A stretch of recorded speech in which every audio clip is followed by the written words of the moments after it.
자, 여러분 반갑습니다. 자, 여러분들 이제 6월이 되고 있는데 어떻게 우리 학생들 이제쯤이면 자소서를 또 열심히 준비해야 될 이제 시즌이고 시간인데 우리 학생들 자소서는 어떻게 잘 준비하고 있는지 또 이제부터는 어떻게 자소서를 써야 우리 학생들이 학종에서 원하는 결과를 얻을 수 있을지에 대해서 선생님하고 좀 얘기해보는 시간을 갖도록 하겠습니다. 자, 이제부터는 자소서다 이렇게 이제 타이틀을 갖고요. 시작을 한번 해볼까요? 자, 2020학년도 대입자소서 뽀개기. 이제 선생님이 우리 학생들하고 이제 동영상을 통해서 릴레이 특강식으로 해서 여러분들하고 만날 생각이에요. 그래서 오늘 이 시간에는 세 가지 주제를 갖고 여러분들과 함께 얘기를 나눠볼까 합니다. 첫 번째, 대입 자기소개서는 내 학종의 뭐뭐뭐이다. 이렇게 타이틀을 갖고 왔죠. 자, 대입 자기소개서는 우리 학생들, 여러분들 학종이 뭘까요? 요약서이다. 라고 선생님이 우리 학생들에게 얘기를 해주고 싶어요. 자, 왜 그런지는 제가 다음에 요 뒤에서 좀 설명을 자세히 드릴게요. 우선 뭐다? 대입자소개서는 내 학종의 요약서이다. 이렇게 여러분들이 좀 머릿속에 꼭꼭 저장하기를 바랍니다. 자, 자소서 쓸 것과 쓰지 말아야 할 것 이렇게 나와 있죠. 자소서가 우선은 내 학종의 요약서면 크게 자소서에 쓸 것과 쓰지 말아야 할 것 두 가지가 있는데 우선은 뭐예요? 쓸 것은 뭐냐? 최대한 내 장점을 객관적으로 잘 드러나게 쓰는 것이다. 이게 중요하죠. 내 장점을 객관적으로. 근데 이 장점이 어떻게 객관적으로 잘 드러나게 쓰는 것이다. 그럼 뭘까요? 쓰지 말아야 할 것은 뭘까요? 그렇죠. 최대한 내 단점을 어떻게 자연스럽게 드러내지 않는 것이다. 숨기는 것이다. 이렇게 우리 학생들에게 말할 수 있을 것 같아요. 자, 자소서 쓸 때 우리가 써야 될 것과 쓰지 말아야 될 것 두 가지. 첫 번째, 써야 될 것은 뭐다? 자소서는 내 장점을 객관화시켜서 보여주는 것이다. 쓰지 말아야 될 건 뭐야? 내 단점은 자연스럽게 숨기거나 보여주지 않는 것이다. 이렇게 우리 학생들이 우선은 염두에 두고 저하고 요 뒷장에서 설명을 좀 제가 해드릴게요. 자, 대교육에 우리가 공통 양식이 원하는 거 이게 세 번째 이제 제가 타이틀을 붙여왔죠.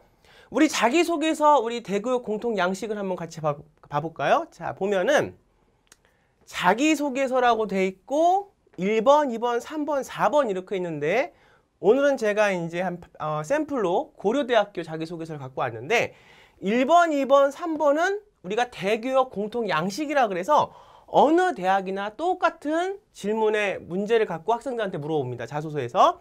자, 4번 있죠. 이 4번이 대학마다 학교마다 달라요. 문항 자체가. 뭐 서울대는 서울대, 우리 서울대학교 같은 경우는 독서에 대한 질문을 중점적으로 학생들한테 물어보죠. 연세대면 연세대. 고려대는 지금 4번에서는 지원자를 선발해야 하는 이유를 기술해 주시기 바랍니다. 자, 지원 동기를 포함하여 이건 뭘까요? 이제 학업 진로 계획서 부분인데 어쨌든 우리가 뭐 중앙대면 중앙대, 경희대면 경희대 다 4번 부분은 달라요. 하지만 우선은 4번을 띄워놓고 1번, 2번, 3번은 대교육 공통 양식이라는 그 양식에 맞춰서 지금 문제들이 같습니다. 자, 볼까요? 이제 하나씩.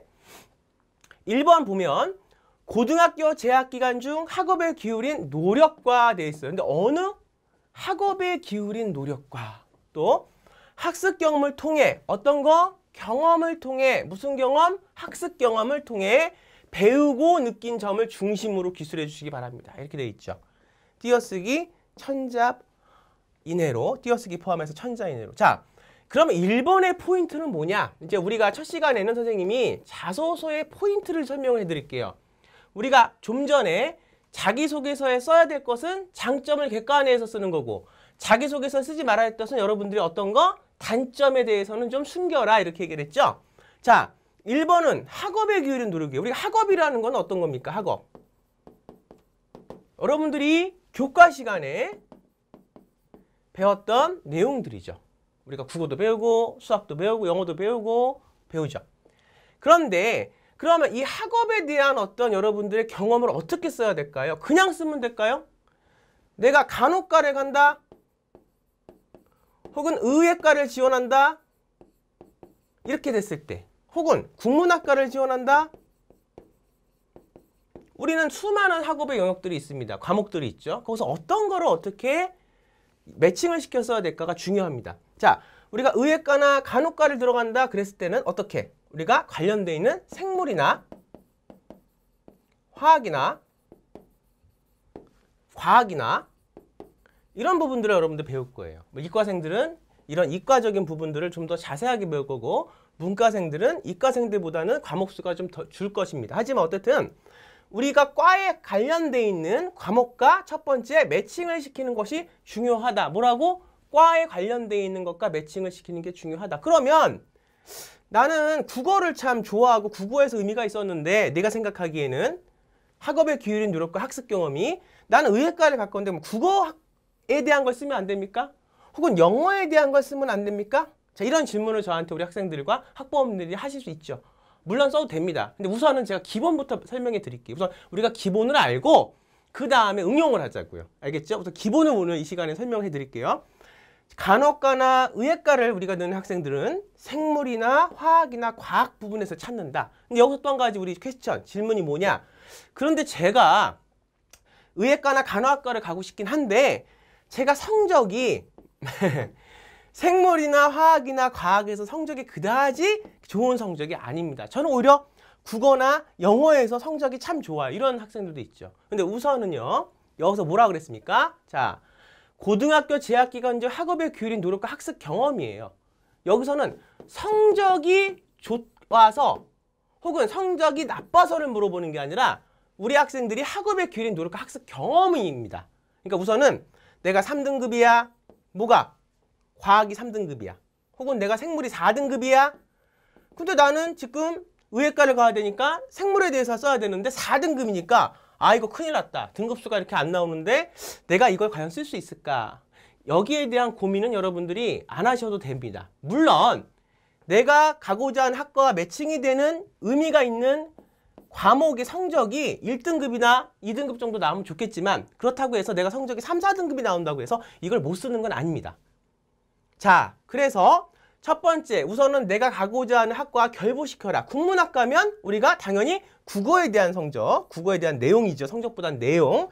영문학과는 영어에 대한 내용들을 우선은 포인트를 잡으면 되겠죠. 그런데 이것만 중요한 게 아니라 대학의 입학사항관들이나 우리 교수님들이 더 중점적으로 보는 게 뭐냐면, 그래서 여기서 이제 컴마가 있는데 쉼표가 여기서 어떤 의미가 있냐? 그래서 자, 여러분들이 배우고 느낀 점을 중심으로 기술해 주세요. 이렇게 되어 있습니다. 뭐가 중요하냐? 배우고 느낀 점이 중요해요. 그러면 이제 선택이 됐으면 그걸 통해서 배우고 느낀 점에 대해서 기술을 해야 되는데, 이 배우고 느낀 점을 그냥 쓰는 게 아니라, 그래서 제가 항상 우리 학생들한테 강의할 때 어느 부분에서 학종 로드맵 부분에서 말씀드린 게 있습니다. 처음에 학종을 시작할 때 로드맵이라는 여러분들만의 지도를, 학종 지도를 그리고 시작해라 말씀을 드렸죠. 어떤 거? 이 여러분들의 지도에는 여러분들만의 어떤 이야기들이 제가 돼 있어야 되고 탑재가 돼 있어야 돼요. 예를 들면 의예과를 가려고 하면 나는 아이들의 어떤 신경정신과 의사가 되고 싶다. 아동들의 어떤 신경정신과에 관련돼 있는 그런 키트를 개발해서 이걸 갖고 아이들의 앞으로의 이상행동이라든가 아이들의 어떤 신경과 관련돼 있는, 정신과 관련돼 있는 어떤 이상행동을 뭐 하겠다? 예방하는 이런 키트를 만들어서 나는 내 전공 역량으로 삼겠다. 이런 식의 본인만의 학종에 대한 구체적인 전공 역량에 대한 로드맵이, 이야기가 들어가 있어야 됩니다. 그러면 이 이야기와 그 다음에 여러분들이 의예과를 갔을 때 생물 혹은 과학 이 부분에서 과목과 매칭을 시켜서 여러분들이 이 과목에서 여러분들의 이야기를 풀 수 있는 그런 능력을 갖고 있어야 돼요. 그래서 전자는 학업에 기울인 경험을 통해, 경험 있지요? 과목. 배우고 느낀 점은 여러분들이 학종 로드맵, 즉 여러분들의 이야기, 발단이 되는, 학종의 발단이 되는 여러분들의 전공 역량의 이야기를 갖고 결부를 시켜서 1번에 대한 자기소개서를 써 나가야 된다. 국문과다 혹은 경영학과다. 자, 응용 들어갑니다. 경영학과인데 나는 스포츠 마케팅을 하는 CEO가 되는 게 꿈이다 라는 학종 로드맵을 잡았다. 이야기가 나한테는 있다. 그리고 이 이야기대로 나는 생활기록부 혹은 검정고 시외고 학생들은 포트폴리오에 대해 증명할 수 있는 내용들을 담아놨어요. 탑재가 됐어요. 근데 내가 경영학과를 가야 되는데 우리 학교에서는 경영학이라는 걸 배운 과목이 없습니다. 그럼 못 씁니까? 아니죠. 그래서 뭘로? 많이 국문학으로 해보겠다. 그러면 국문학에서 우리가 여러분들 혹시 허생전 배웠습니까? 지금 잠깐 제가 이제 매칭을 시키는 방법을 가르쳐 드릴게요. 매칭시키는 방법들은 굉장히 많아요. 허생전의 내용을 보고 허생전이 어떤 겁니까? 결국은 어떤 유토피아를 우리가 만드는 과정 속에서 사회 신분의 어떤 부조리함, 그 당시에 어떤 지금으로 치면 자본주의 사회죠. 자본주의 경제의 어떤 부조리함, 뭐 이런 것들에 대해서 이제 우리가 쓴 게 허생전 아닙니까? 그럼 나는 허생전을 읽고 이런 어떤 자본주의의 부조리함을 내가 느꼈다. 이런 자본주의의 부조리함을 느껴서 뭘 했다? 허생전을 통해서 나는 이걸 해결할 수 있는 방법들을 한번 생각해 봤다. 이것이 바로 뭐가 됩니까, 여러분들? 본인의 로드맵과 연결시켜서 본인의 학업 역량을, 전공 역량과 여러분들이 매칭시켜서 쓰는 방법이 되겠습니다.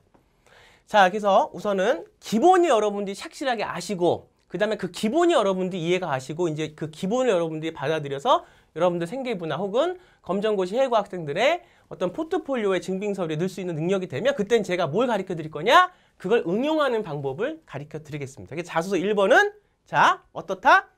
학업에 기울인 노력과 학습 경험은 여러분들이 교과에서 찾고, 그렇다고 해서 내신이 좀 정말 금상첨화겠지만 내신이 혹시 3, 4등급 본인의 어떤 과목에서 나와도, 매칭되는 과목에서 나와도 피해가지 말고 정면 승부를 하고, 더 중요한 거는 본인이 배우고 느낀 점을 어떻게 매칭시켜서 뭐에? 본인의 로드맵의 이야기에 매칭시켜서 쓸 수 있는 여러분들의 응용력과 여러분들의 감각이 있어야 된다 말씀을 드리겠습니다. 저는요 다음 시간에 제 2번 자기소개서 문안을 갖고 여러분들 찾아뵙도록 하겠습니다. 여러분 감사합니다.